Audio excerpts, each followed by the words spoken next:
Hi, I'm Omkar from Omkar Structural Bodywork, and let's talk a little bit more about fasting. In one of my previous videos, I talked a lot about how fruit fasting,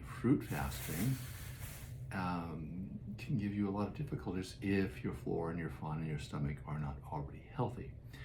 And if you think that might be the case, go back to that video. Otherwise, for everyone else, generally we can look at a healthy fruit fast. Now, if we go straight to saying nothing but water for 3 days, once a month, and one down orange juice, and in one case, these are the suggestions of Paramahansa Yogananda, my teacher my guru for yoga, and he, in one case in his writings, it was suggested raw milk. Maybe, everyone's case by case, but in any case, he said 1 day on juice, and orange juice is most likely written. I mean, that was one I've seen most in his writings, and ones his disciples have told me personally. The milk one is unusual. I mention it only because some people might do well with it. And we have to make these things work for ourselves. Now, any kind of fasting can be a big stretch, and then 3 days a month on just water with a few herbs to help cleanse before and after, maybe some cayenne pepper or olive oil at the beginning and end of the day. That's a pretty big leap. And one of the interim options would be to do a 3-day fast with apples. Now, and you'd start in the morning with a glass of hot water with either a pinch of cayenne, a bit of lemon in it, or just a bit of hot water. And then you could also add a tablespoon of olive oil. And then you eat apples and drink plenty of water throughout the day. It's a good idea to have clean water, and preferably even distilled water. And there's a lot of people saying that we don't want to use distilled water because it will pull the minerals and vitamins out of our system. And that's exactly what we want to do, because the ones it can reach are the ones that were accepted into the body but not utilized. If they are in a chemical bond with in your bones, in your blood, in your muscles, in your ligaments, in your tendons, in your organs, distilled water is not going to pull them out. Some pretty interesting chemistry out there, people. Also, it flies in the face of thousands of years of animals drinking rainwater. Before pollution, that is distilled water. The sun heats it up, it goes up in the sky, becomes cloud, and the cloud runs into the ocean or some other air that's cooler, and the rain comes down clean. And what gets left in the ocean is the salt, the minerals, and junk, and so on and so on. Now, and that's all in the days before pesticides, herbicides, toxins, and pollution in the air. All those things make all that whole process not as valid. Maybe in some places where there still is clean rainwater, but it's rare. So, fasting is an important aspect of it. And why do we want to fast? Apples have an interesting quality, especially because the chewing action, you need to chew these well. Why do we say chew them well? Well, for one thing, you'll get more out of it. And two, the actual starches and fibers, and more importantly, the sugar, is digested mostly in your mouth by the enzymes that's in your saliva that aren't found in the tummy. So if you're just chomping and swallowing, and that goes with any food, you're missing the point. For one thing, you're not enjoying your food. One can call that a big mistake. And of course, if I was a Southern Baptist, I would say, you're a sinner. And of course, we know the word sin simply came from making a mistake. And one story goes, it's the sound that an arrow makes when it misses the target. Sing! Take it or leave it if that's the real source of the word sin. But it makes sense, because when you miss the target, you've made a mistake, and that is a sin. Sing, sing, sing. Okay, so back to the 3-day fasting. By the way, I am on the 3rd days of apple fasting. And do we need to modify that fast?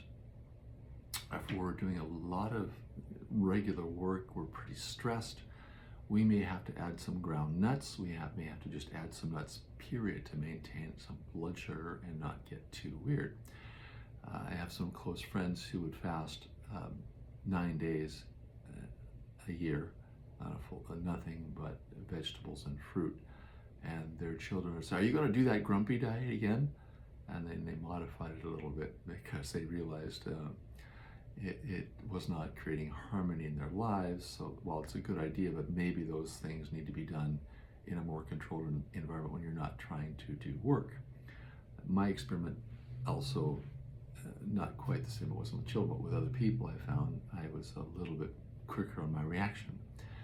One of the things that extra food in our system does is give us a cushion from our emotions, or you could say that just there's more energy in the bloodstream, so we don't kind of get the quick reactions, because the body gets a little bit of a panic when there's not food. We are wired to think when we're not eating that we should be on high alert and react quickly so that we can deal with the problem, which is there's not food. So, and the more we fast, that gets we get a little more control on. But if you haven't fasted for a while, and I had not really fasted for a while, and also interacted with people, if you're in silence, if you're by yourself, it's a little safer. You still have to deal with your own emotions, which brings up something else. Literally, some people say when you're fasting, you can feel pretty rough at times, even though there's just, with their having fruit like apple, a bite of it is just a little bit away. Oh, and I need to return back to my previous comment about apples, is that there's more energy in them. It takes more energy to digest them than is in them. So if you're eating, do 3 days of apples and then lay off for a week and do it again, you're going to drop a few pounds, and they will be gone pounds. They will not come back. Generally, that's because the apple has absorbs some of the toxins. And one of the things about having toxins in your body is that the body needs to be comforted from them because it's an irritation. And so when we pull out the toxins, we pull out, somebody cooked you an egg in on an aluminum frying pan, and that's stuck in you. Other people would say that the sulfur in aspirin, if you've taken any of it at all, stays in your system because it's elemental sulfur. It's not reacted sulfur, and the body can accept it, but it stores it in fat cells. It doesn't know what to do with it because it doesn't have a handle on it. Things that are bioavailable have reacted usually by a plant, and that's the different. Plants are designed to take up minerals and turn them into themselves, and then we eat them. If we go out and get a pile of dust and just chomp on it, there might be some organisms that you might absorb a little bit. Odds are most of it is just going to be that dust. And if it gets into your system, and if it gets into the bloodstream in an elemental form, say your stomach acids manage to dissolve a little bit of the iron and aluminum or whatever, the body's going to see this stuff, not know what to do with it, and will try to store it as a toxin. And these come out when we are fasting. So do emotions. Now, is it because your energy is lower, or you're less guarded, or if it's a toxin coming out that your mind associates with a specific event? The answer is probably yes to all those things. When we are fasting, toxins are coming out. They may have memories associated with them. And I found myself, I had a memory of something that happened many, many years ago. And I had to decide later on, well, wait a minute, it's not happening now. Is it because my energy is low? Is it because my energy matched in that situation? Is it a toxin being released from a cell? And of course, what's there really to decide? It's a toxin, it's an emotion. And we want to simply say, okay, and pull away from it. Because when we have an emotion come up, the first reaction of like or dislike is somewhat automatic. But after that, we can choose. And the more we practice choosing and get used to choosing, developing that habit, the more control we have over our life. Because I don't know if you've noticed, but life gives us what it's going to give us. And the only choice we really have sometimes we get to choose left or right, or at least it looks like we get to, is how we react to it. And we might have an initial reaction programmed by the body of whatever, elation, anger, anxiety. But after a little bit, we can choose whether that emotion is helping us and what to do about it. Fasting can bring a lot of that to the surface. Fasting can reduce your weight. Fasting can, especially with apples, because they have all this fiber that absorbs toxins. So actually a really good way to start is with apples. So in the morning, when we're starting our fast, we want to have some warm water with a pinch of cayenne in it, perhaps maybe a little bit of lemon. We want to have a little bit of olive oil to help make sure everything keeps moving. We can use herbs like intestinal pure, which helps not only cleanse but nourishes the lower intestinal tract, starting about the middle of the small intestine. There's sort of a crossover where some of the things get a little bit dual purpose, so to speak. In any case, we need to help that intestinal tract be nurtured, well, cleansed and nourished. And most programs and most things and most cleanses focus just on cleanses. Actually nourishing the intestinal tract and feeding those muscles, and they are muscles. Every organ in your body except your brain is a muscle, and some people think the brain's a muscle too. Use that brain muscle, you can hear sometimes. Moving back from that, so we've got the fasting. At the end of the day, we also, if we've been eating nothing but apples, by themselves are pretty juicy, but over time, all that fiber can get compacted and pretty firm. A bit of olive oil, a bit of intestinal pure can help keep a lot of headaches out of your system. Also, of course, importantly, we want to drink a lot of water. We touched on that before with distilled water. If you're a fan of Kangen water and alkalized water, you may want to actually try some distilled water while you're fasting and see what helps you out more. Because alkalized water will react with free radicals and organic toxins, it's true, but it has no effect on minerals. Doesn't know what to do with them at all. Anyway, at least that's been my experience so far. If somebody else knows a little more chemistry, will show me the chemistry, and I'll be happy to listen to you.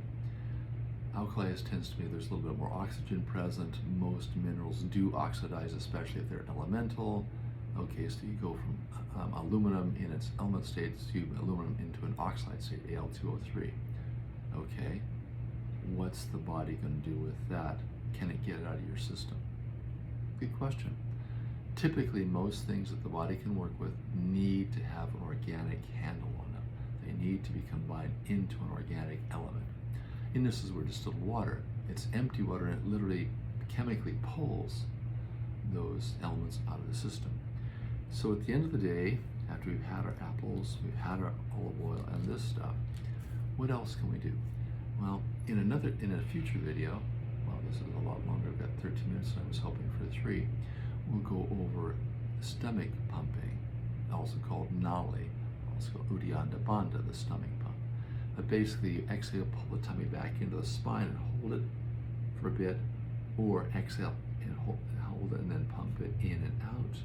Or you can push on the hands on your knees, causing the tummy to pump in and out. And this moves a lot of blood around in the system.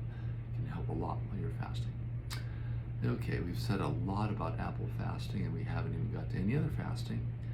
Now, of course, I'm doing this on my 3rd day of apple fasting, so there could be a reason why I cannot quite keep focused. So, but I felt like I had to make that today, even though the AC came on and is making a background hum at the end of this video. I'm Omkar from Omkara Structural